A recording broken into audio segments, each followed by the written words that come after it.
What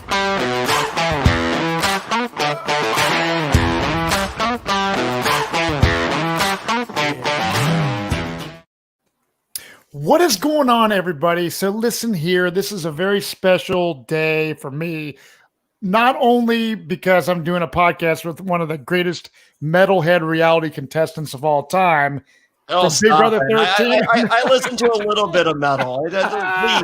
Well, you do. I do give you that, Johnny. You have the 90s vibe with me, but Adam, Poch from Big Brother 13, heavy metal Teddy. When I played Caramoan, man, is when you actually had kind of hit me up. You were doing some stuff at the time, and I believe maybe you did like an interview or refresh my memory when I was on. So there was a couple. Actually, your season was odd because there were 4 people on your season that I had connections to before the season. Well, you kind of, but Matt Snow was Mike Snow was the one. He worked with one of my wife's best friends. And then Allie was also, she was a huge super fan who I met after my season at a party in Vegas. In LA. I was going to say Vegas. I was probably there, Adam. No, it was before Fairplay and I met for the second time, but we'll get into that. Yeah. Yes. But and then Eddie Fox grew up in East Brunswick where I grew up. So when I met Mike Snow, and because he couldn't tell anybody about being on Survivor, and yours filmed like months before, like what was it like? It was like 8 months before it aired. Yeah, right? I mean, so we filmed, for those listening, Survivor Talk. So on my season, we filmed like May and June of 2000. I think it was 2012, and then the cast did not get announced until February of the following year. So when I got home, I wanted to tell the fucking world that I played Survivor. I had to wait. So yeah, July, so August, Mike told me, he's like, yo, there's a guy on the season. He's like, you're gonna get along with this guy. You guys are gonna become best friends. Like he's metalhead like you. And because Mike couldn't tell anybody, but once he found out, like, I knew how to keep a secret. He was like, gossiping to me, like same thing. You wanted to tell everybody, but you couldn't tell anyone. Right. I know. And it was that was really hard. I can keep a big time secret now because fuck, I mean, like I said, I love Survivor, and I was like, God, I got to wait till, fucking February of the next year to fucking tell the world and all my friends, everyone's going to shit. And that day that you're able to post on social media, I'm going to be on Survivor. I took the day off work, and it was like my fucking shit was blowing up. It was the most fun day ever. I felt though, like going through the process of Big Brother, and like so many of my friends knew that I was trying out, and I had to lie. I couldn't tell them that I was a finalist. I couldn't tell them that I flew to California, and I was a finalist 2 years in a row. So I kept the same lie going for 2 years. Like everybody's like, oh, what do you think about the upcoming season? And I didn't want to get too excited because I was like, I might be on it. And then after I wasn't on 12 because they went with Enzo, of course, because Jersey Shore was huge at the time. So Jersey Guido versus Jersey Metal, they went with Enzo. They made the right pick. The following year, which thank God they did, right? Yeah. The following year, I got on. That's where they messed up. The next one. Yeah. Well, and then I ruined that season by sitting back and collecting a paycheck and eating peanuts in the backyard. So you're a legend of Big Brother. I mean, this is a season. I haven't watched a whole ton of Big Brother. I remember seeing your stuff on there and random. I think the only season I've watched prior to Celebrity Big Brother with Tom Green, and this season I really haven't watched a whole full fucking season. And I would always feel bad because I'd meet all these people at events from, more recent seasons. And I knew people, but I was like, and I'd seen some shit, but I went all in this time. Okay. So Johnny's like, Matt, Survivor's getting postponed. Adam feels bad for you already, Matt. Yeah. Well, dude, I'm okay, Johnny. Matt, Survivor's on hiatus. We got a podcast about Big Brother and some other shit. Yeah. And at first I was like, nah. Matt, tell Adam the person that you're watching All-Star 4. So I was like, well, fuck yeah. So Memphis is my bro. Johnny and I hung out with him in Hearts of Reality. a whole bunch of survivors, and we all went to sushi. He was cool as fuck. So I'm like, two different restaurants. We went to the first sushi restaurant in Memphis. Is like, this ain't good enough. This is subpar sushi. Like, you know, this is my. He's he's in Florida. He's like, I'm a Florida guy.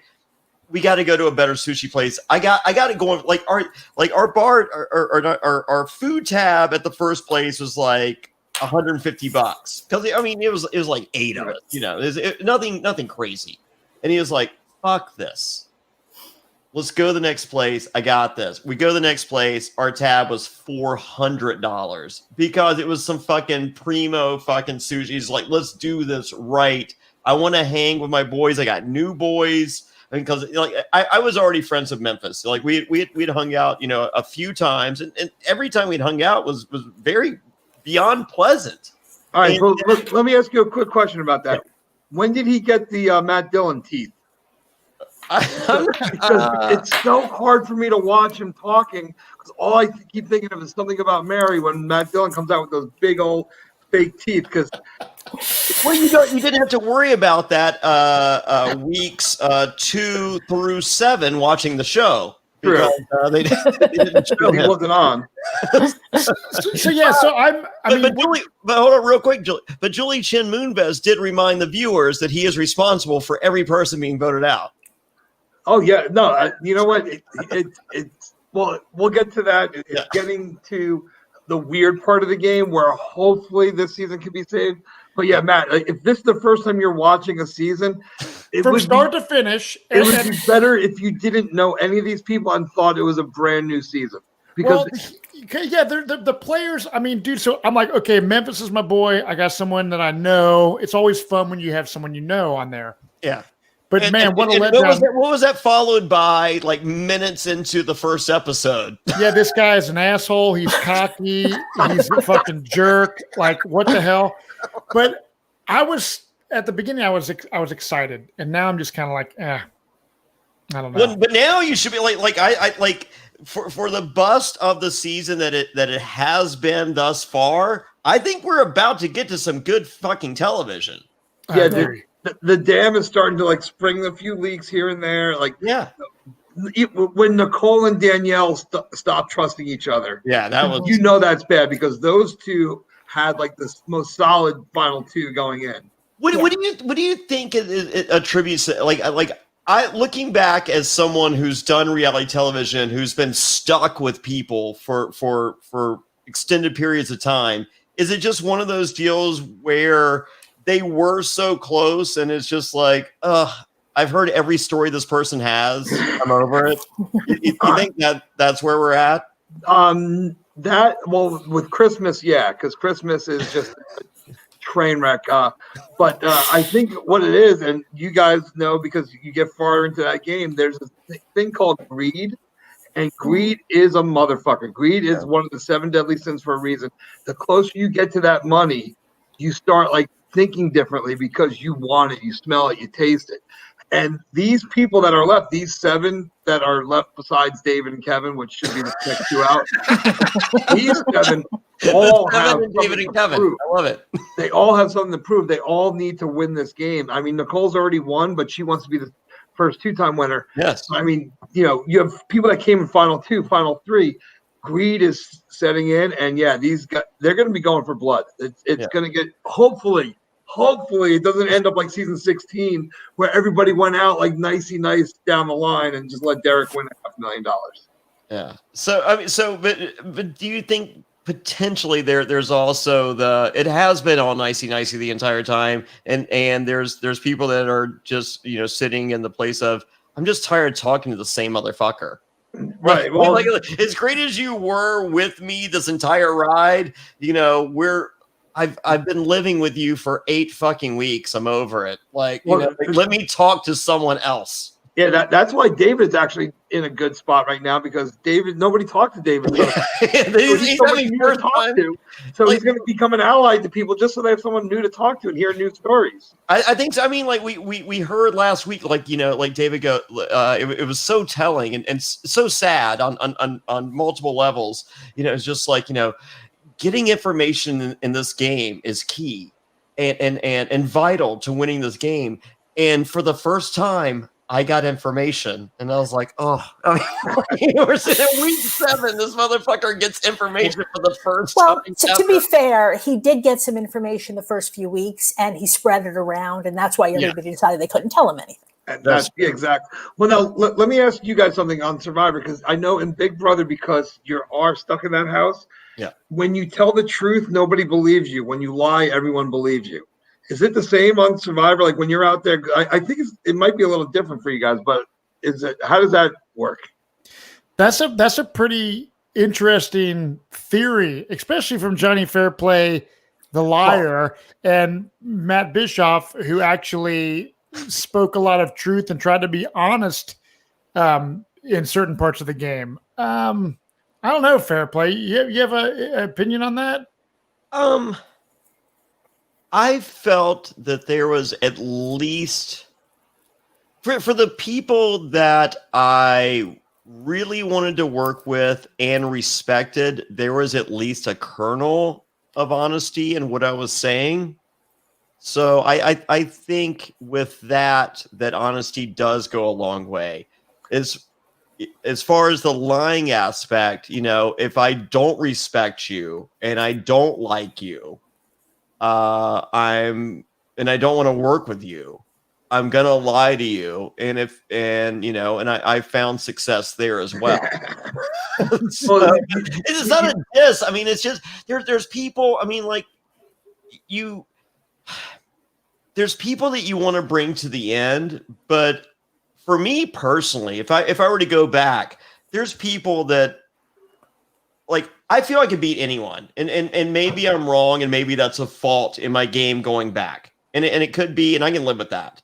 However, going back, if I were to play again, I just want to work with people and be honest with people that I like and that I want to live with, because living with someone like 30, like, I mean, how long how many days? Well, Big Brother, my season was 75, but now they're like 90 something days now. Yeah, I think this year is only 85, which is still way too long, I think. Yeah. Way too long. Okay, so Survivor's 39 days, and 39 days does not sound like a ton of days versus 85, 75, and all these other numbers.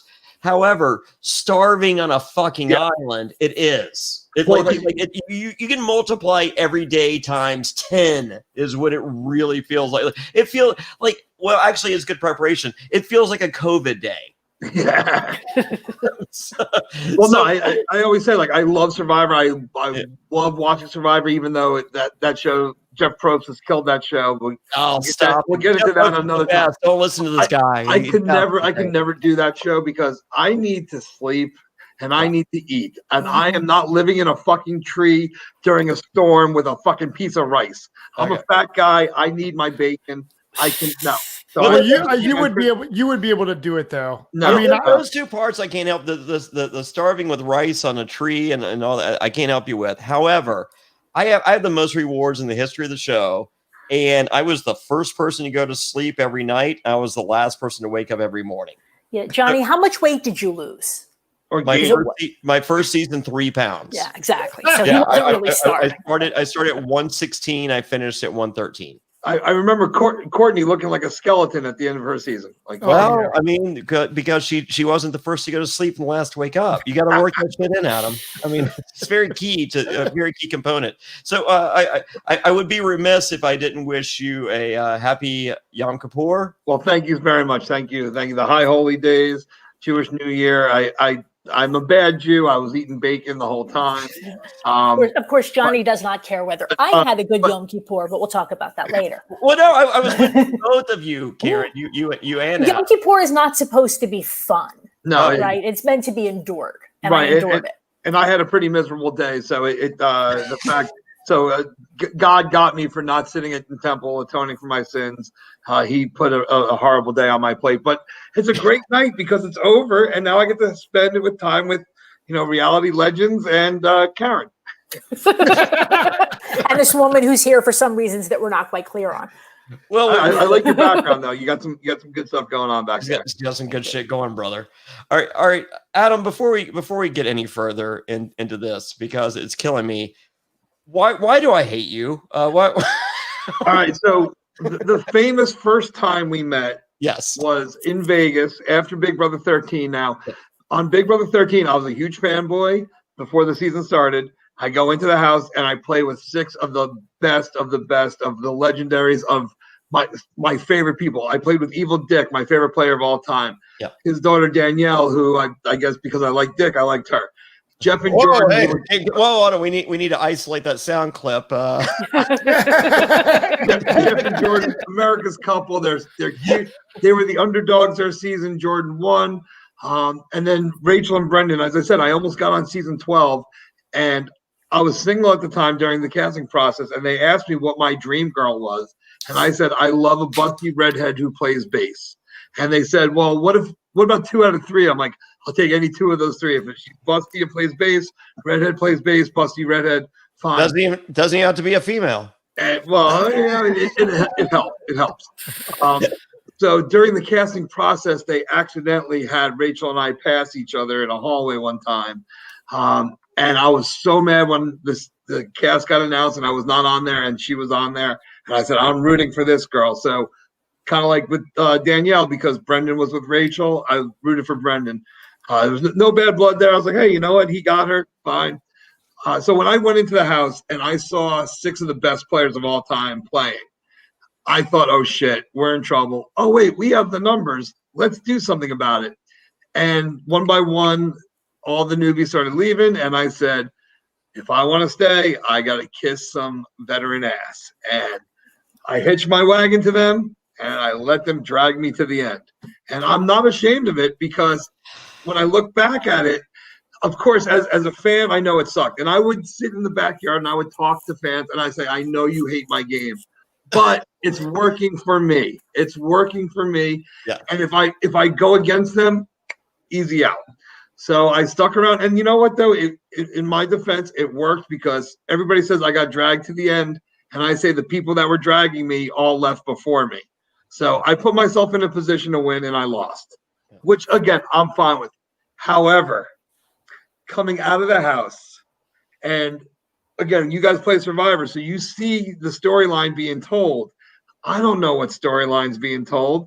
So all of my thoughts and inner peace stayed in my head and in my body and never came out in the diary room and never came out. So all fans saw was, yes, Jeff, I'll do that. And you were either a Jeff fan or a Danielle fan.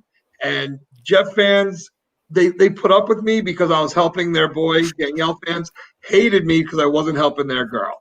Yeah. And Danielle even said to me, you're writing a check for Jeff. And I said, I know, and you're pissed off. I'm not writing a check for you. Yeah. And again, so there was and then there was the big opportunity that I had. You know, the end of the game, it was final 5. Yeah. I made a promise to not use the veto if I won it, and they kept me off the block. I won the veto, and I kept my promise because, Matt, I'm an honest guy, and Johnny, I'm not the asshole. I'm not the one that lies and cheats and says I'm going to do things. I gave Jordan a piece of jewelry to hold as collateral. That piece of jewelry meant more to me than my pride. So I stuck with it, and I did not do the big move to break up Rachel and Jordan near the end because I figured I was playing for second place anyway unless I won. Yeah. And by not making the big move, so I get out to Vegas after my season. Jonny Fairplay, who I loved and adored. The first person you see at the hotel. Who I met, but here's the thing. I did meet you before. I met you at a Yankees game several years before. There was a Survivor event going on, and I was up in the upper level, and you come walking up the stairs with 2 beers, happy-go-lucky Jonny Fairplay, and I'm like, yeah, you know, if you won, you'd be sitting down there, like pointing to the bottom. And you turned around and looked and you said, but we party up here, and you kept walking. Oh yeah. So, we had Ziggy got us tickets. We were like 7th row behind home plate. It was like me, Russell, Nicole Delma, Ziggy, and maybe Boo, and it was a weird crew. Yeah, but I was going up to smoke. Oh. Well, that's probably why you had the 2 beers too. So here I am at the hotel, and I see Jonny Fairplay, and I'm like, oh my god, now I'm one of you. Now I'm one. Reality person now. And I'm like, Johnny, what's up? And you're like, I'm not shaking your hand. Yeah. And I'm like, come on. I mean, even Michelle Costa, who gave me the second coldest opening, she's like, oh, hey, Adam. And she slapped me in the face. Yeah. And I was like, Michelle. And she's like, and then she gave me a hug. So I figured, okay, Johnny is just playing like, okay, hey, Johnny, come on. I'm like, nope, all weekend long. Johnny, every time you see me, put me off, fuck you, don't talk to me, go away. And then you finally come with the microphone and you say, Adam, I want to interview. I'm like, oh, okay, he's coming around. He's like, I got 3 questions. Why don't you play the game? And I was like, oh, okay, question 2. Why don't you play the game? And I give a serious answer. And then you're like, okay, 3rd question. Why don't you play the game? And I said, I was here for a paycheck. And you're like, thank you. That's all I wanted to hear. And then since then, we've been pals. Well, for the record, you were my pal. You were my pal minute 1. So I had to fuck with you. Oh, but hey, I get it. I mean, like, I could just like, Survivor has fans versus favorites, and I don't feel that Matt played against the greatest of favorites, but there was still a holy shit, these guys have done this feeling. And, and just imagine playing with 6 of the best, in which you did, Adam. Like, it would be like, holy shit, times 10. So it'd be like when I played fans versus favorites, I played with subpar favorites, no offense. But it's like if I would have played against like Russell. Jonny Fairplay and Russell Hance and Coach and Sari, it would have been like, holy shit, like that would have been like Adam's deal. Yeah. Now, Adam, would you have rather? I mean, do you have any regrets? Would you have rather played Big Brother 12? Well, it's funny because Robin Cass, who runs casting, that when I got off the show and I talked to her and I was like, why couldn't you put me on with a different cast? And she says, every single person that does not win asks me the same question because they think that I can't answer that question honestly because I don't know. And there's way too many variables. You guys know the whole casting process. They have a board and they try to put together the right cast. So you change one thing and everything's different. So I can't answer that question. Have you ever been contacted to play again? Hell no. They gave me Tori Spelling. That was my reward. They said, hey, you know what? Thanks for helping the veterans get to the end. Here's Tori Spelling. Don't call us. We'll call you. That's pretty fair of them. But you know what? At the end of the day, I made so much money traveling the country eating bacon. I met Tori Spelling. I had a pretty good run. I had a good 4-year, 5-year run after my show. Great run. I was still getting paid for appearances, and people were contacting me instead of me sending out emails with a fake email address like, hey, I have a client. And still years later, you're still involved. I mean, you're talking with Jonny Fairplay right now. He's talking with Matt, and I'm talking to some woman, Karen. He's on Sirius XM weekly, Matt. Yeah. I keep up with the podcast. I write a blog. I love Big Brother. I'm a huge fan of the show. I'm a huge fan of the social experiment. I was an MTV Real World fan, and then Survivor came out, and I'm like, this is cool too. And then Big Brother, I'm like, these are the two put together. It's Real World and Survivor in one. And I love the show. And even I'll say it all the time, bad Big Brother is better than no Big Brother. It is. And I'm actually envious of you in some aspects and very happy in others. Conversely, I was a huge Real World fan. That was my jam, reality TV wise. I didn't I watched 5 minutes of the first season of the finale, and I'm just like, these people are stupid. I would never do this. And so I never watched Survivor. And then, conversely, I never watched Big Brother because, that was, kind of the same. I was just like, I like Real World. And then when I was approached to do Survivor, I kind of shit on it. I ended up being on the show, but I brought elements of Survivor or of Real World to Survivor, like the Poch of Survivor. I wanted to bring a combativeness and a more of a realness that I felt as a viewer that I was missing, because like, they're just like, have you ever seen the show? I'm like, no. And I bought all the tapes off eBay and I'm watching the shows. They're like, what do you think? I'm like, there's some parts I like, some parts. I mean, like, it wasn't until I got to Africa and Big Tom and Lex and Ethan, I'm just like, okay, like I finally like somebody. Like it took me 3 seasons to like somebody. And then, and then, they're just like, have you watched Boston Rob yet? Have you watched Boston Rob? And then I finally get to Boston Rob. I'm just like, this motherfucker didn't make the merge. He sucks. And then, they're like, keep watching. So it wasn't until I got to Rob C. I'm like, finally, someone I can identify. He's funny. He's jumping from alliance to alliance. There's something I can work with. So, but like, if I had seen Big Brother, I probably would have, and this sounds not nice, but I mean it that way. I feel like it would have been a step down. No, hey, $1 million versus $500,000. I think Survivor's a true test. Like I feel like the physical withdrawal of what you guys have to go through is worse, is on par, if not worse, than the mental aspect of just being locked in those 4 walls. Yeah, for triple the time. Right.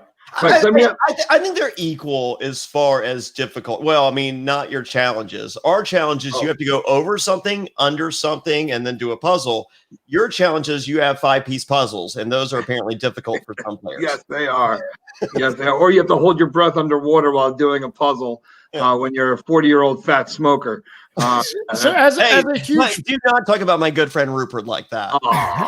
As a huge fan, what was bad? Sorry, but as a huge fan, Adam, and this season it's legendary players and David.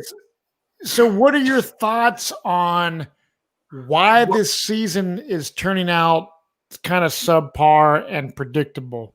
So you know what it is, and it finally hit me. It's not really the fault of the big alliance because they keep winning. It's the problem is that the other people never won an HOH and never did anything to change it. And if the one side was just steamrolling through, and every single member, and you were talking about like Memphis being the one, voting everyone out, like everybody on that other side thinks, oh, well, they're not all working together. They're not all working together. But I mean, if we would have had a Kevin HOH early on, if we would have had, the week Davon lost the HOH to Christmas, that was a perfect point where there was still enough people to go against the big alliance. And once you nominate 2 people from that alliance, then you see the whole alliance. Where do they stand? Do they all do they split up, one versus or the other, or do they, say, get rid of this one person and all stick together? But you never had a power shift. And never that moment. Well, because I think when they formed this alliance, the whole questions about exactly how it happened and who was involved. But it's clear that their basic approach was, let's just get all the people who win competitions and ally with them. And so once you do that, then you just get a season like this where we spend 2/3 of the time watching the other people go away before the real game gets to start. And they were expendable. The other people were expendable. And again, they wanted Janelle out first, and they did everything they could to get her out because they were rightfully afraid that if there's any time for the fans to vote in a power, it would go to Janelle. And they knew that.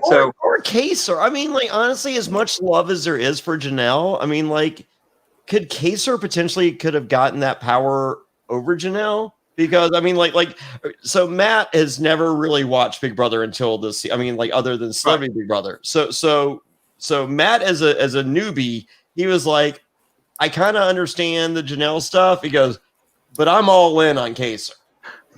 Because Kaser is somebody, he tells it like it is. He talks to you. He doesn't talk through you. He doesn't talk at you. He talks to you. He listens to what people say to him. And that's why he was so beloved. The man never made jury. He played 3 times, and he never made jury. And he's legend. And he is a legend. He's a legend in the game. I mean, he's legendary because he, got voted out twice in the same season, back to back, pretty much back to back weeks. He came back in and he threw an HOH. Anyway, but he's very charismatic, and he holds himself well, and he's somebody that you root for. Yeah, I've told the viewers and listeners, I'm a bad guy. I'm a bad guy in real life. It's a total package. And I meet Kaser in real life, and And you know, and I'm like, you know, I saw him on the show. I understood the character. I didn't like him, but I understood why people did. And so I meet him, and then I walk away, and I'm just like, am I in love with this man? Like, what the fuck just happened? Like how am I best friends with this guy that I have to hate as a character because of my ethos as a villain? Then that's how charismatic he is in real life, and I think that story goes through the the airways to the viewers as well. Yeah, I've never met him, and I'm that's one of the ones that I always said I wish I could meet. The two Big Brother alumni that I have not met yet that I want to, Kaser and Chicken George. Oh, I've Chicken George is fun too.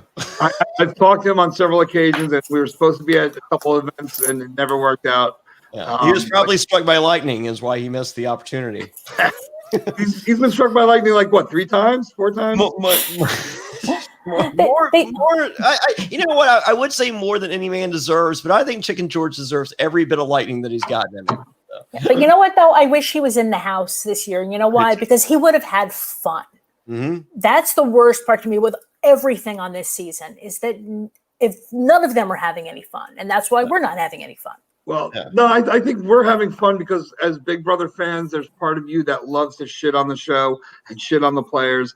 And I've always said the only thing I like more than rooting for the people I want to win is rooting against the people I want to lose. And this season, it's making it so easy to root against these people because I want them all to lose. I want David to win this season because that's what 2020 needs, is for David, the rookie, to come in and win All-Stars. But these are not rootable villains. I mean, Johnny, like, you're a villain. These people aren't villains. They're just Danny's trying to be.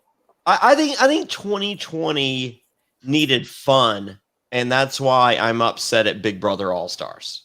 Mm-hmm. Because they could have given us fun. I mean, like, you've been quarantined, you've been locked down, you did everything, so you're fucking safe.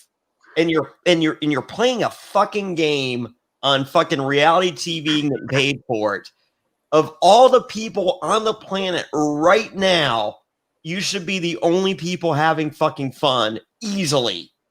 And none of you are fucking doing it. So that is why I'm pissed off. Yeah, no, I talked to Nicole Anthony when she got off the show, and she said, like, she was trying so hard to, like, do like dance parties or something. And she said even last year, as much drama and as much as people hate each other last year, they still got together once a week and they had the Taco Tuesday. And so they were able to separate game and still, like, okay, let's have some time for fun and then we'll game. Where this is just nonstop gaming, and it's over gaming, and it's, but it's backtracking on your gaming. It's overstepping. It's going too slow. It's a mess. It's a mess. Which is why we need David to win. We had Andy on last week, and he was just like, even the racist season, we had fun. Subtracting racism. Yeah, no, it's sad because there's nobody in the house. Enzo is the comic relief, and thank God for Enzo. Yeah. But he is. Enzo is the only person that's joking around and making me smile, kind of. You know what I mean? Well, but then you get Christmas, and when Christmas talks, it's like, now you know why she was trying to run people over, because somebody like looked at her wrong, and she's like, I want them out. They're gonna put books in my face. Is it weird that I'm attracted by that? Not at all. Okay. Come on. You're the wrestling guy. Come on. You're in on that too, or no? No, but I'll tell you what. I think the hottest girl that ever played Big Brother was Celebrity Big Brother. Natalie a couple of years ago. Matt Bischoff's all in on that. Oh yeah, like that's, I look at her Instagram page every single day. I think she blocked me. She did. I really think she blocked me on Instagram. Form another account. Yeah. Well, no, I mean, I shit on her boyfriend or whatever for using her during the podcast. I think she listens to the podcast. So, that could do it. And her boyfriend is a user. So even if she hadn't blocked me before, go ahead and block me now. Your boyfriend's a user. He's worthless. So All right, let's take a quick break. And when we come back, we're going to break down Sunday night's episode, where we're at up until now in the season, live feed spoilers, and where our predictions are going forward. Oh my God, there's so much to discuss. And here's a word from our sponsors. This episode is brought to you by Fracture. Fracture turns your digital images into beautiful glass prints. That's right, they print your photos directly on glass, transforming your memories into handcrafted, frameless prints. Like this one. The one behind me, I have the Survivor NSFW logo with me, Matt, and Zach. Oh my God, it's the coolest thing. I'm so excited to have this in my life. Zach, tell us more about Fracture. Yeah, Fracture helps you focus on the moments that matter most by turning your favorite memories into beautiful glass prints like that one. Fracture prints directly on really durable glass that has soft edges for safe handling. The prints come in multiple sizes and there's no frame required at all to mount it on the wall. And each print comes with a 100% happiness guarantee. That means if for any reason you don't love your print, Fracture is going to make it right. The glass prints also make unique gifts for your friends and family that they'll never forget. Johnny, can you tell them how they can save? Yeah, but before I do, I received this huge box with my Fracture print in it. At the bottom, there's even a screw to go into the wall. These guys are ready for this. Like, it's no additional mounting. There's none of that. This thing is ready to rock and roll. And boom, Fracture prints look incredible. You really have to see it to believe it. Upload your photo at fractureme.com/survivor to print your photo on glass today. And we have a special deal, and here's what we got. Go to fractureme.com. That's fractureme.com/survivor. Enter promo code survivor, and you get 20% off your order. That's fractureme.com/survivor with promo code survivor, and you save 20% off your Fracture glass print. We thank Fracture for sponsoring this episode of Survivor NSFW. Let's talk about something we could all use more of right now. Sex. Great sex. Now look, I love sex, Zach. I don't know about you. It's my favorite. It's my favorite. And I don't like a little bit of sex. I like a whole lot of sex. And so, guys, now you can increase your performance and get that extra confidence in bed. Listen up, BlueChew.com. That's blue like the color blue. Blue Chew brings you the first chewable with the same FDA-approved active ingredients as Viagra and Cialis. Now, you can take them anytime, day or night, even on a full stomach, so you can be ready whenever an opportunity arises. Not only that, Blue Chew is made in the USA. It's prescribed online by licensed physicians, so you don't have to go to the doctor or wait in line. It's even cheaper than a pharmacy, and they prepare and ship it right to you in a discreet package. No awkwardness, and you don't even have to leave the house.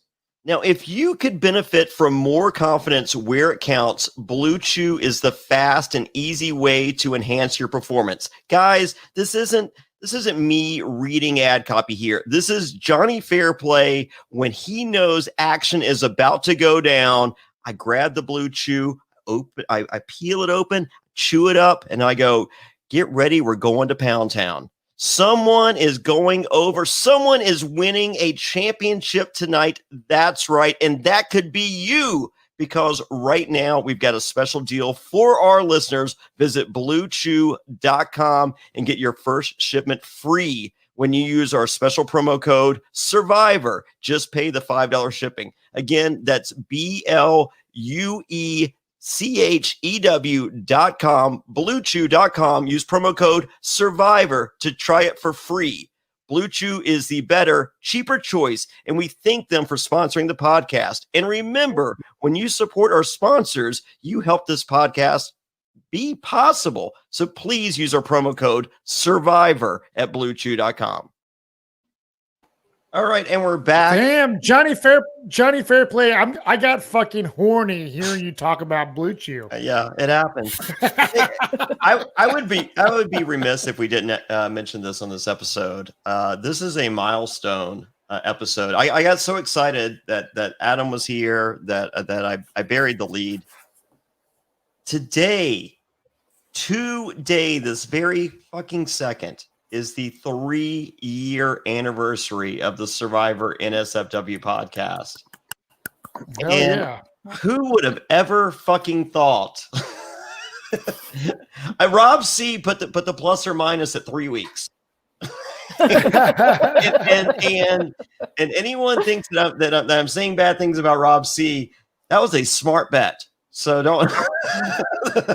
I think Vegas and Rob C were 1,000% correct on that wager.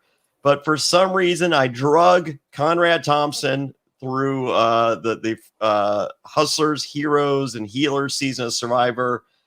We continued on with Matt Kuhn to talk Ghost Island, and then we finally made our way to Matt Bischoff joining the ranks, and we've added Karen Eisenberg, Zach Hacker, and in case of emergency, Lex Vandenberg.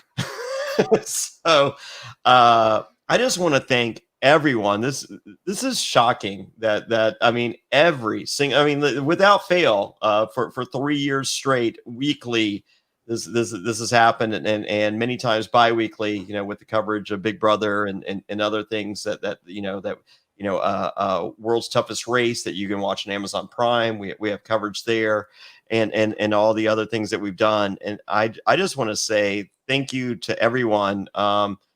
If it wasn't for all the listeners and all the viewers and especially the patrons, we have a really incredible community at adfreeNSFW.com, which we do a weekly Q&A, which is me and Matt's favorite podcast each and every week, in which we get to answer your questions, most of which are not Survivor related in any way.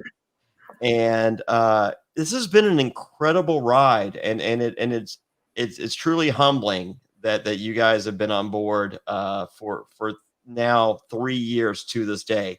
And this is it. I'm stopping now. We're gonna Oh, great. Another fucking show I ruined. Jesus Christ. We're ruined Big Brother 13. I ruined NSFW. No. We're gonna keep going. I'm trying if I can figure out a way to work out the Patreon. If you in appreciation for all of our fans, we have a tier in which you get an autographed poster. That one up there, it was drawn by Eric, the ice cream scooper from Fans vs. Favorites 1 and 2, and it's autographed by me and Matt. I'm dropping that down to $11. So if you join, you can get that, get all the content, all the bonus content. Become a member of the secret Survivor NSFW Facebook group. So all that can be encompassed. I'm giving away. I gave away one of these today. This is the mouth guard made for me for Fans versus Favorites. That Bonaducci had knocked out my front 4 teeth. I had 15 hours of surgery, 4 root canals. I mean, it was a horrific deal 8 days before I left. And so they had made these mouth guards for me to wear during challenges. If only I had known that starting the fucking game that Yowman would shove my head into the side of a fucking boat, that I need to wear these to start the game. So there was 3 of these. So I gave away one today. I'm going to give away another one this week. And then also we're doing something every week for the next month. So become a patron, and you'll be. I got the Survivor TV guide with me on the front, and I'll sign that to you. So all kinds of fun stuff that we're doing in celebration of 3 years of Survivor NSFW. So become a patron right now. Any price level gets you into the secret group, and I will be super excited to give you guys the opportunity to win these really awesome prizes. And so thank you everyone, and thank you Matt, and thank you Karen, and Adam. There's no thank you for this one. Okay, you know what? I'm glad to be part of it. It's cool. Again, I do my podcast with a couple of the guys from the Bennington show. Yes, and they've been doing this now for about 4 or 5 seasons. I just jumped on as a fill-in 1 week, and it's fun. It's fun, and I know that you and Matt love talking Survivor because. And again, with only 1 episode a week, there's so much, going on to talk about. And it's just so sad that this season of Big Brother is 3 episodes a week and there's nothing to talk about. Yeah. I hear you. So what do you think tonight, man, of how the episode went? To me, it was another episode that people weren't really doing a whole lot of big moves. Right. I mean, Cody wins his second HOH. There was some drama behind the, who won the money. So it was, Tyler won 5,000 and Danny won 5,000 because those people felt safe. So they didn't need to try as hard for the HOH. As I said, it's a steamroller. If David or Kevin could have pulled that win out, it would have given us a little glimmer of hope. But I think we're setting up for the triple eviction very well. So again, this season's been a lot of filler episodes, and there's not really much else to give you because as you see, the regular Big Brother episode, they'll show you the drama, they'll show you the competition, but they always put in 2 or 3 little quirky little side things, and those are so forced this year. It's not even funny. It really is sad. But yeah, no. And then the episode ends with, of course, David going on the block next to Kevin. My favorite website for Big Brother, Hamster Watch, called Kevin Eeyore at the beginning of the season. He's been Eeyore from the beginning to the end. It's just oh, I can't believe I'm going on the block again. Yeah. I enjoyed the conversation between Kevin and Cody in the HOH room, in which I'm saying, I'm like, this might be the worst conversation in the history of someone that's potentially on the block and an HOH, and I'm sitting there watching it, and it ends with I think Cody's just I think we're on the same page. Well, I mean, if your page is written by a maniac with rantings and scribblings, then yes, I believe you are. But otherwise, on printed manuscript, no, not in any way, shape, or form are you on any similar page whatsoever. That was very telling of Kevin's game, and also Cody's. Right. No, but Cody's the Teflon Don. Cody, the wall yeller a couple weeks ago said, Cody's running things, and nothing. Nobody has Cody as someone that they're targeting. Christmas and Danny and Nicole all are kind of snipping at each other, and or working together or working against each other. Tyler's starting to get snippy with people, but nobody's talking about Cody. Nobody's talking about putting Cody up. And Cody's secretly just.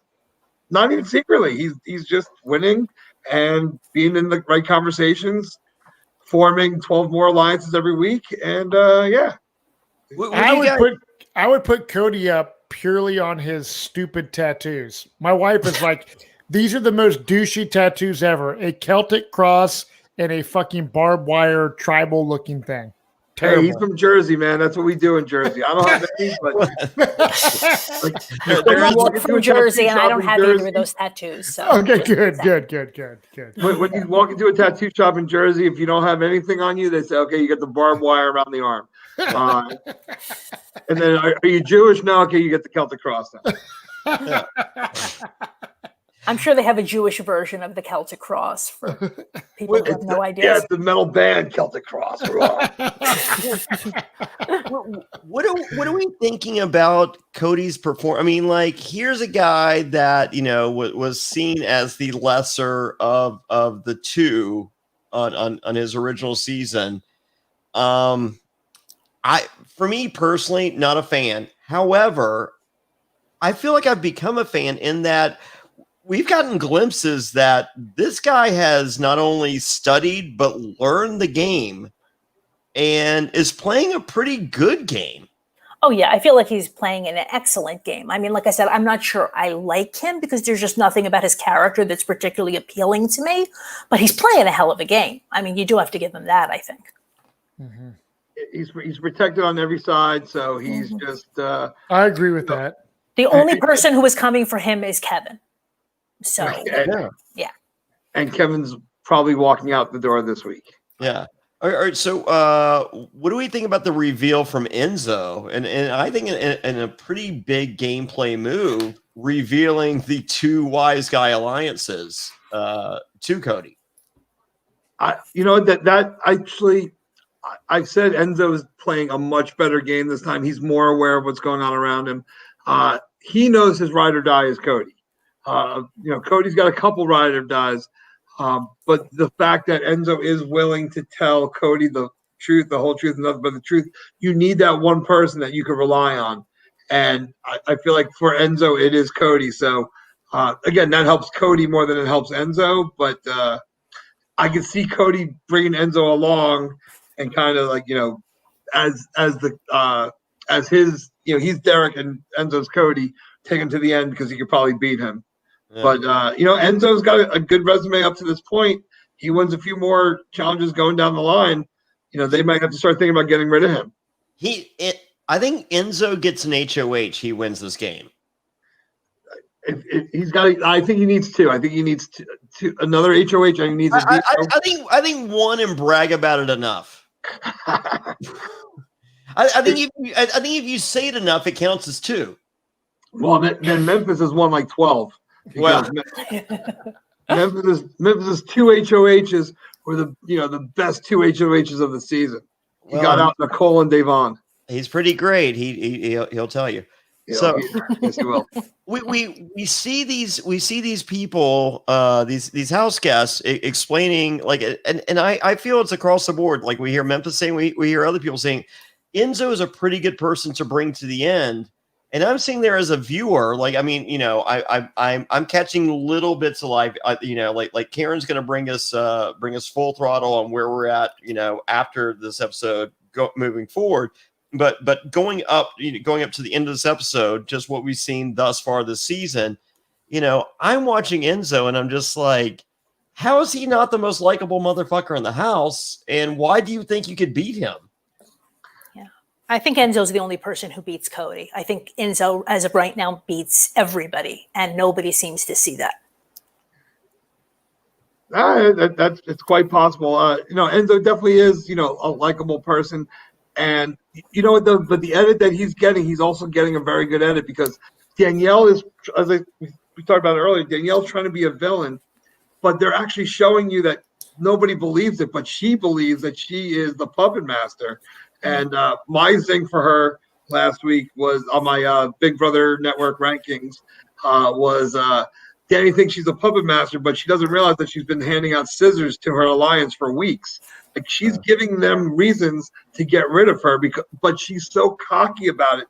She sits like her diary room is like, I got them. I know what I'm doing. I know what I'm doing. They're all after her. So I feel like she's not getting the great edit because she's not playing a great game.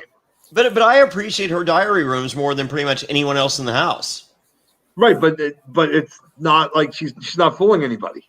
Yeah. Well, I mean, yeah. Yeah, I feel like her gameplay is pretty. She's pretty transparent this time, and she thinks that she's the puppet master. I think everybody knows what she's doing at this point, and they have for a while. But that's what makes her DRs great is that she thinks that she is. She thinks that she's a mastermind. Right. Yeah. But she, to be honest, of all the diary room people this season, she's been by far the best. Like there's been some duds. Oh, I mean, across the fucking board. I mean, I think David tries to go make his shit way over the top when his gameplay doesn't back it up. Yeah, epic fail. Oh yeah. Wait, did we ever find out who saved David? I think it was Janelle. Janelle, okay, yes. I think Janelle used her power. And all I know is this veto challenge, this veto competition, better have Dr. Will because they hype up Dr. Will from the last episode. He's sitting on the porch. I was waiting for his towel to unfold. But he would have been cleanly shaven, and we would have thanked the fine folks at manscaped.com promo code Survivor if that had been the case. Is Dr. Will hairless in 2020? He appears to be. He appears to be hairless from neck to toe. I'll take your word on that one. But they hype up the neighbor, and he's in an episode on the TV, and we haven't seen or heard of him since. No. So it was like that was a lot of hype for just a 20-second cameo. I think the Sunday episode was there to establish the new HOH. I think typically the Wednesday episode is the kind of like throw off episode where you get the funny haha, and I think that's where we get the return of Dr. Will with the funny haha. And then Thursday we're getting a triple elimination, which everyone hoping for David to win the HOH on Sunday. You were wrong. You did not want that. You want David to win the HOH on Thursday more than fucking life itself. Well, I would even go further than that. Well, forget this. We might have to get into. Are we talking spoilers yet? All right. You know what? We're up to the spoiler portion. Let's do some fucking spoilers. Right. Go crazy, Karen. Because everybody is talking about a triple eviction, and I think everybody is envisioning like what they have in BB Can, whereas it's like a double. Right, it takes place within an hour, but the HOH puts up 3 people and you vote for somebody to save. Now, that could happen, but we do have a 2-hour episode on Thursday, which makes me wonder what I'm hoping they're doing here is they're going to do 2 doubles. Right? They're going to go into the episode, okay, it's a double eviction. They haven't been talking about a double much recently. I've talked about it before, but that will not shock anybody. I don't think that much. I would love that they do the double, and then at the end, Julie says, hey, guess what?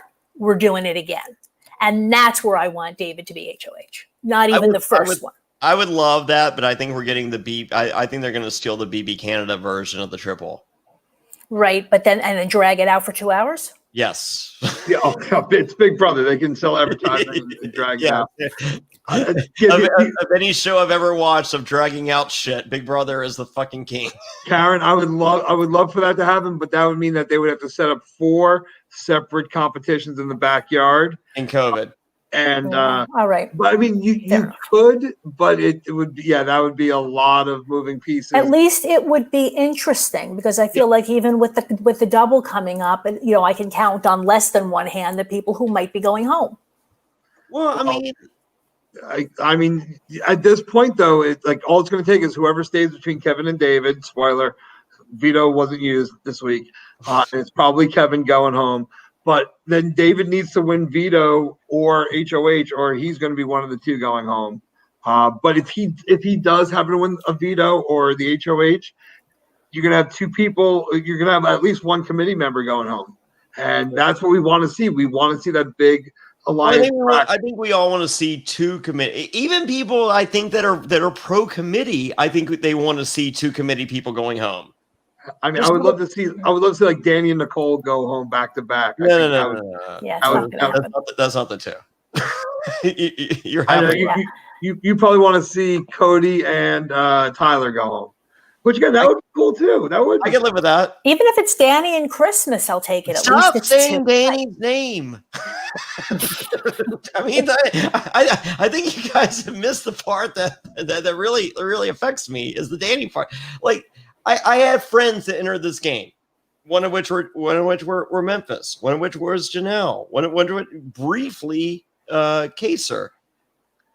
Danny is still a friend of mine. Hey, I'm a friend of hers. I went to her wedding. I didn't pull a Janelle and whatever. But I would like to see her win. I just don't like the fact that she thinks she's playing a better game than she's playing, and if she would own it a little bit more or like be a little bit more aware of what's going on. But she did the same thing on Big Brother 13. She got bored early and she started manipulating when she didn't need to. She was in a good spot, which is what Cody is doing, which is what Enzo's doing. They're in good spots. I mean, but at the same time, once that first shot is fired, those lines are going to get drawn, and it's going to hopefully it gets fucking ugly and messy or in a good way. Yeah, and I like Danny. Danny stays at least 3 more weeks. Yeah. I'm not saying that I want Danny to go home, okay? But at this point, I don't know. I don't feel like she can win. I just don't feel like they respect her enough. I think, 2 weeks back now we saw Memphis throw out the pecking order, and Nicole and Danny are at the bottom of it. Mm-hmm. Which again, that was a perfect time a couple weeks ago with the whole Ian thing. That was the perfect time for them to switch it up, and they could have had the numbers. Unfortunately, they were going up against the strong competitors who have won everything since. So the only problem, I'm all for a switch, and I've made that move, but I'm also the person that made the move back, because you make the move with the lesser players, and it's just like, okay, here's where we can do. And then they go crazy on you, and it's just like, you know what? The better players were right to work with the whole fucking time. What was I thinking? I love Davon, and I don't like I don't dislike Kevin, but Davon might not have gone with the program. No, she wouldn't. Yeah. Right. So Davon would have been like, yeah, I know what you're saying, and I know you're saying that those 6 people are working together, but maybe they're not. And I'm just like, what the fuck? No, actually, By the way, though, speaking of people who aren't getting with the program, because the one part that we have missed, Adam did say, right, Cody won the veto. It looks like Kevin's going to go home. The one part you missed, Adam, is that David in the first round selected 10K over going for the veto. Which again, to me, is kind of like the best argument ever why he should just win this season, because it's 2020 and it would be appropriate. Yeah, no, apparently he ruffled feathers, and earlier in the game, that's an excuse to get rid of somebody. I don't know why that they're not doing it now, because it's like, but at the same time, they think that they can manipulate David. They know they can't manipulate Kevin. Right. I'm not so sure that David is going to be I'm not sure that David is going to be the next person out. It's not unusual where, one person gets dragged to the end, and I think that person this season is going to be David. At this point, yeah. Who wants to waste their HOH at this point on their resume? Well, there were 5 people left. You got rid of David. Yeah. That's not bragging rights. But, and then he gets to the end and wins it all. 9-0 vote. As much as we potentially want a David HOH for this double kill, do we not want David HOH for this double kill? Because if it's one of the committee, they're putting up David and 2 of the committee. And I think it's very telling on the 2 of the committee that they put up.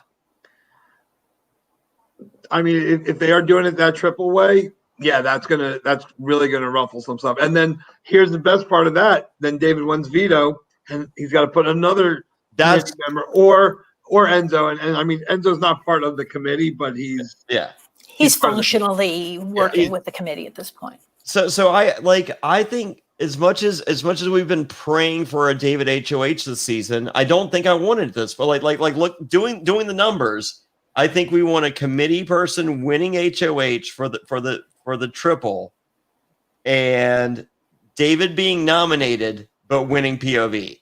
Yes, is the most optimal, best episode this entire season. No contest. 100%. Yeah. On Thursday, if this game does not finally break up on Thursday with a triple, then fucking kill us. Yeah. That might be the last straw for me. Well, if Thursday is boring. We've already lost Sunday night's Big Brother to Ferris Bueller's Day Off. So, but we're getting Monday nights now, right? Is that and coming up later in October, we have a Friday night fucking Big Brother. So kill yourself right now. That there's nothing worse than Big Brother on a Friday night. Well, you're not going out, so it doesn't matter. You're home anyway. It's just another. I live in Danville, Virginia. We don't have COVID here. People don't come here, and we don't go nowhere. All right. Well, up here in New York City. Yeah. So you stay the fuck at home. And wear your fucking mask. I'm trying. Hold on, wait. Which one do I have in my? Oh no, I don't have it on me. I have my wife got me a Beverly Hills 90210 mask. Oh, I'll send you a Survivor and SFW mask. I love wearing, I'll wear my metal shirts and I'll wear the 90210 mask when I go out just to get weird looks. All right. Would you like a Survivor NSFW mask? Sure. That They're is very an available comfortable. tier, and I think there's only like 6 masks left, and Okay. now there's only 5. So there you Adam, go. so you're working from home. Are you still working for the music company, Sony Still Music? work for Sony Music. I'm manufacturing more vinyl right now than I have in my entire 25 years of the industry. I am so goddamn busy. I'm working literally 12-hour days. I get up with my daughter at 6 o'clock in the morning, get her off to school by 7:30, and I'm at my desk the rest of the day, and I'm checking emails. It's insane, just because again nobody's commuting, so streaming numbers are down, and people are buying physical because they're home and look at the record. Sure, why not? Awesome. I spent $1,200 on Saturday during record store day. Oh, record. So, did you get the Lenny Bruce album? I did not. Oh, there's a Lenny Bruce that we I put saw out, it. Comedy Dynamics. That sold out way quick. Like we put out Primus this time around. I picked up 4 Primus. Okay, the 3D Frizzle Fry. Yep. That was actually no 3D Suck on This. That was one I just manufactured. I just sold a Frizzle Fry original pressing, 1990, about 2 hours before we went live tonight. Oh, nice. I don't even want to know what it went for. $50. Oh, okay, it's not bad. Yeah, I'm nice. No. So, I mean, but so we Matt, need to talk going forward. I need some vinyl this way, so we need to chat. Definitely. Matt, you still got the bands going on? Moonbow. Oh fuck yeah, we got Moonbow. We're getting ready to start getting together to write some more shit, and I'm actually just working on songs and gonna be doing a music podcast called Riff Killers. So I might end up. We're interviewing bands. We just interviewed. Who did we interview so far? Alfredo Hernandez, drummer for Caius and Queens of the Stone Age on the first couple records. The bass player of Cold Chamber we interviewed last week. Not Raina, but the chick after that. And then we did the drummer for Stone Sour, super cool guy. And we're doing Chris Kale, I think, in the next week from Five Finger Death Punch. And then my friend Barry Stock from 3 Days Grace. We're just doing a lot of rock and metal people. So I'm pretty stoked on it. That's been the good thing about COVID is it's forced people to think of different ways of different things to do to occupy our time. And again, normally, I'd be upset I'm missing some live feeds right now, but no, this season, I put the live feeds on when I want to go to sleep. No, but dude, Adam, it's been a fucking pleasure, and I love you, and you're fucking awesome, and thank you for coming on the fucking podcast. 3 fucking years, Survivor NSFW Fairplay. Damn, that's insanity. Awesome. Insanity. My heart melts. As you guys all know, a way to support the podcast is to subscribe on YouTube, youtube.com/Survivor NSFW. Searches on Apple Podcasts, Spotify, Amazon Music. You can search Survivor NSFW. Click that subscribe button. But the best way to support the podcast, Jesus Christ. Okay, so right now I think we have 106 patrons. If we hit 200, and I know that's a crazy number, but it really isn't, because at any price tier, I don't care if you're the $5 price tier, you become a member of the secret group. We're giving away super awesome stuff every single week and multiple stuff a week. So we're making this worth your while to become a patron one freaking time. Okay. And so when you become a patron, if we get 200 patrons, I'm getting a tattoo of Matt Bischoff on my body. Okay. That's huge. That picture right there from Fracture. You heard the ad for Fracture earlier. That right there. I'm getting that Matt Bischoff with the long beard on my. I'm either going to get it on this arm or on my ass. Maybe on my dick. I don't know. Wait, why don't you get his beard going down your body all the way? No. That one's not happening. So it's either here or my ass or my penis. Okay. But one of those things will happen if we hit 200 patrons. But regardless, go to adfree.nsfw.com. As I said, I'm trying to change the tier. If I can't, just join the $10 tier and shoot me a message, and I'll shoot you a fucking poster. So we want everyone to celebrate with us. I really want 200 patrons, just one time only. You guys can drop off after that. I don't care. Or stay on. I think you'll enjoy it. So, but Adam, you do a weekly podcast with the folks at Bennington on SiriusXM. I'm a huge I'm a radiophile. I've been a huge Howard Stern fan. Opie and Anthony was my jam. Ron and Fez was I think probably my favorite duo of all time. And I actually heard driving down Can to you see that? My Ron and Fez big ass card. There you go. 19336. Hooah! Hooah. And donk. Yeah, it was cool getting hooked up with them, and I actually got into the studio with Ronnie B one time, and like seriously, it was better than meeting Evil Dick. It was better than meeting Jonny Fairplay. It was better than meeting Russell Hantz. It was like this was somebody who I again listened to for so many years. But yeah, so that I knew he was a huge fan of the show. His producers started the podcast. It's called Big Brothers. SiriusXM on demand, and we actually got on the regular radio. We are being broadcast every Monday at 6 a.m. on Raw Dog. So we record the episode on Friday, and everything that happens over the weekend completely changes everything. Yes. And then put it on 6 a.m. on Raw Dog. But hey, you know what? We got the 6 a.m. Raw Dog spot for now. But yeah, it's cool just to talk about Big Brother, and we've had some good guests this week. Coming up, we have Michelle Costa from Big Brother 10 to give us some insight on the Memphis guy. We had Brendan and Rachel. We had James Ryan. We had Haley from Big Brother 20 dishing some dirt on Bailey and Tyler. So yeah, we've been having a good run this year, and I appreciate you guys having me on tonight. It means a lot to me to again talk to two guys that I rooted for on TV and Karen. Fuck yeah, man. It's fucking awesome. Real quick, did you ever listen to the Ron and Ron show before the Ron and Ron? No, I didn't know them until they came to NEW up here as Ron and Fez.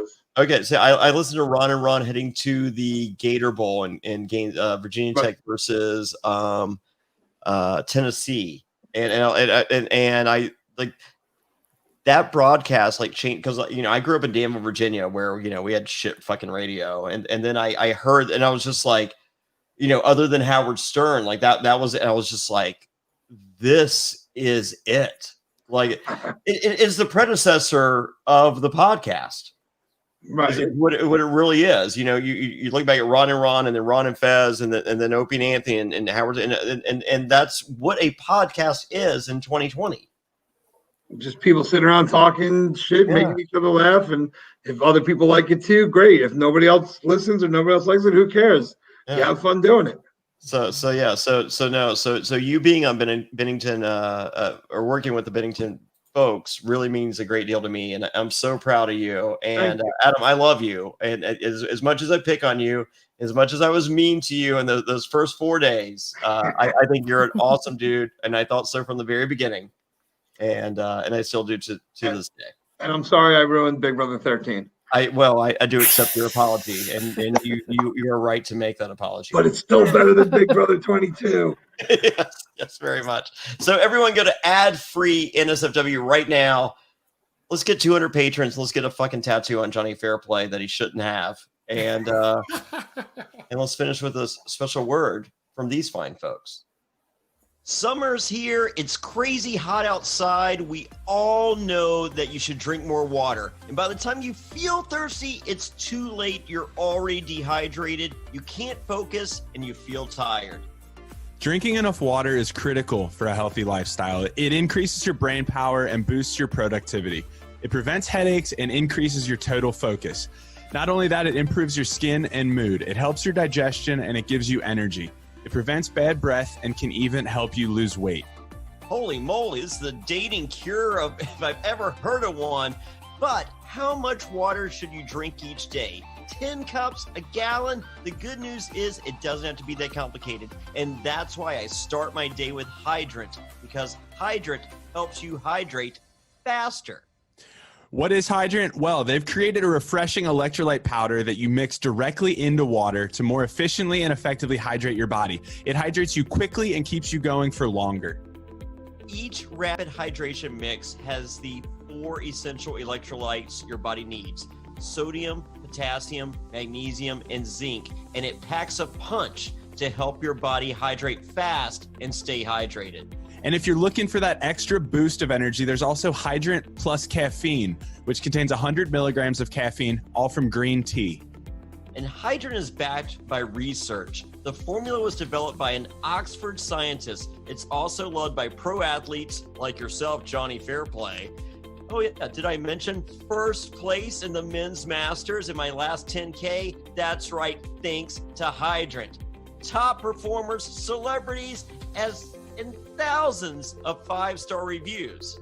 It's made with real fruit juice powder. It's delicious and refreshing and comes in a wide variety of flavors, including new summer-friendly iced tea lemonade and fruit punch. I'm loving the fruit punch, but I go back to the blood orange. That's my favorite. And winning a 10K thanks to Hydrant is all the proof I need. Not only that, though, it's also backed by a 100% satisfaction guarantee. So if you don't love it, send it back for a full refund. You really need to try it for yourself to see what I'm talking about. It tastes incredible and it works. Hydrant starts at just $1 a packet for a 30-day supply, and you can save even more with the monthly subscription. But Jonny, tell them what kind of special offers we've got for them. We got a special deal for our listeners right now. Save 25% off your first order. Huge, 25%. Go to drinkhydrant.com/survivor and enter our promo code survivor at checkout. That's drinkhydrant.com/survivor and enter promo code survivor for 25% off your first order. drinkhydrant.com/survivor, enter promo code survivor to save 25%. And we thank them for sponsoring the Survivor NSFW podcast.